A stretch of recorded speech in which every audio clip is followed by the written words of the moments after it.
I'm fortunate to be a member of the United States Senate Judiciary Committee, and that's going to allow me to hold a hearing this week on the issue of Congress's power to end a war if it believes it doesn't make sense anymore. As you know, I did not vote for the Iraq War in the first place. I didn't think it made sense. But now we've reached the point that even though that war was authorized by Congress, that we have to figure out a way to bring this thing to an end. The President clearly doesn't want to bring it to an end. He's talking about putting more troops in. And frankly, a lot of Democrats are talking about initial measures that might be helpful, such as passing a non-binding resolution saying we shouldn't have a troop surge. But that's not enough. And so it's time to examine to what extent Congress can use what's called the power of the purse, our ability to not allow funding for a war after a certain period of time.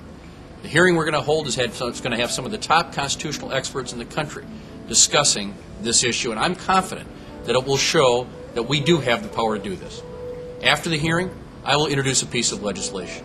It will have the idea that I've come up with before, which is to have a time frame, 6 months after the enactment of the bill, by which our troops have to be out of Iraq. What I will add on is the provision that Congress has the power and will use the power to withdraw funding after that date.